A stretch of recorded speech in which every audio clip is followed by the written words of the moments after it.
जय श्री राम दोस्तों, आप सभी के लिए मैं एक वीडियो लेकर आया हूँ। एक स्टोरी है जो कि प्रेरणादायक स्टोरी है। आप सभी को अंदर से प्रेरणा मिलेगी कि जैसे भी आप कोई भी काम करते हो तो उसमें आपको निराशा मिल जाती है, असफलता प्राप्त होती है। तो असफलता प्राप्त होने के बाद आप क्या करते हो? कोशिश करना छोड़ देते हो। तो उसी टॉपिक पे आज मैं एक वीडियो लेकर आया हूँ कि किस तरह से उसके बाद भी आपको मेहनत लगातार करनी रहनी है। तो वीडियो को बिना किसी डिस्ट्रैक्शंस के साथ शुरू करते हैं। जय श्री राम। एक समय की बात है, एक राजा अपने कक्ष में विश्राम कर रहे थे। उसी समय एक अंग्रेज वांगटुक नामक व्यक्ति आता है जो कि महाराज के लिए एक सुंदर सा पत्थर लेके आता है और उस पत्थर को देखकर महाराजा बहुत प्रसन्न होते हैं। उनके जहन में ख्याल आता है कि इस पत्थर से मैं श्री भगवान विष्णु की प्रतिमा बनवाऊंगा और अपने मंदिर में विस्थापित करूंगा।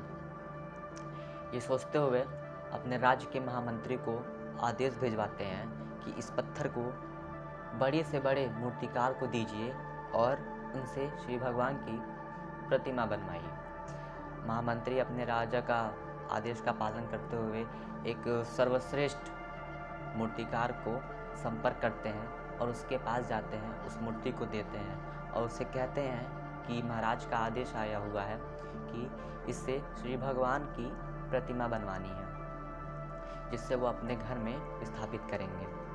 तो और इसके लिए सबसे सर्वश्रेष्ठ मूर्तिकार जो भी इसे बनाएगा उसको 50 स्वर्ण मुद्राएं दी जाएंगी। ये देखते हुए जो मूर्तिकार था वो बहुत ही प्रसन्न हो जाता है कि 50 स्वर्ण मुद्राएं मिलेंगी और बिना किसी विलंब के वो उस कार्य को करना प्रारंभ कर देता है। मूर्ति बनाने के लिए वो अपने औजारों को निकालता है और जो हथौड़ा होता है उसको निकालने के बाद उसमें उसको अपने संपूर्ण बल से उस पत्थर पे वार करता है। वार करने के बाद वो देखता है कि वो पत्थर न टस से मस कुछ नहीं हुआ, वो टूटा तक नहीं। उसने पुनः एक बार फिर वार करता है। ऐसे करते करते वो कम से कम 50 बार वार करता है उस पत्थर पे, फिर भी वो पत्थर टूटने का नाम नहीं लेता है। उसके बाद वो बहुत ही निराश हो जाता है इस बात को देखकर। फिर भी उसके मन में एक ख्याल आता है कि काश एक बार मैं और प्रयास करूं, हो सकता है ये पत्थर दोबारा टूट जाए। लेकिन वो अपने औजार को उठाता ही है, प्रयास करने पे जाता है, बट उसके दिमाग में पता नहीं क्या ख्याल आता है। सोचता है कि जब 50 बार मैंने इस पर ट्राई कर दिया है, प्रयास कर चुका हूँ मैं इसको तोड़ने की, तो एक बार करने से क्या हो जाएगा। ये सोचकर वो अपने औजार को रख देता है। फिर उस पत्थर को उठा के अपने महामंत्री के पास ले जाता है। उनसे कहता है कि मालिक, ये मेरे से नहीं हो पा रहा है, मैं इस पत्थर को तोड़ तक नहीं पा रहा हूँ, मूर्ति बनाने की तो बहुत दूर की बात है। ये देखते हुए भी महामंत्री भी उदास हो गए। फिर उन्होंने एक गांव के ही उसी राज्य के गांव में एक साधारण सा मूर्तिकार था, उसके पास गए और उससे कहा कि इसको श्री भगवान की प्रतिमा में बनानी है आपको, इसके लिए आपको 50 स्वर्ण मुद्राएं दी जाएंगी।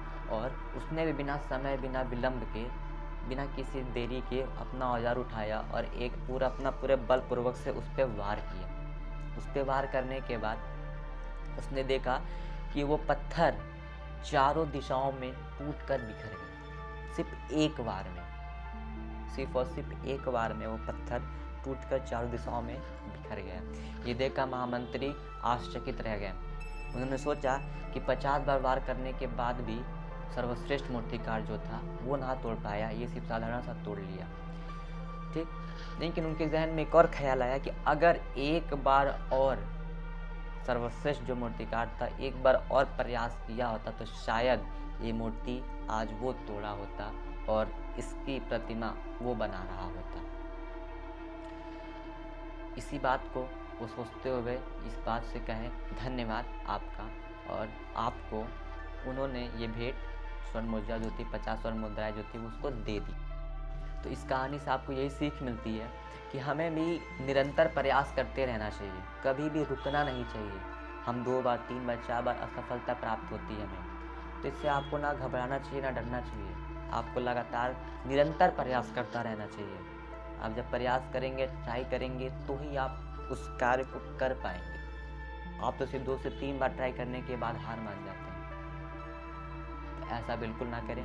मेरा सिर्फ यही मकसद था, आप सभी को सफलता के मार्ग पर कैसे लेकर आऊं और प्रयास कैसे करने का एक जुनून पैदा करूं, जो कि मैंने आपको एक वीडियो में एक स्टोरी के ज़रिए आपको बताया है। और आप सभी का धन्यवाद है इस वीडियो को एंड तक देखने के लिए। जय श्री राम।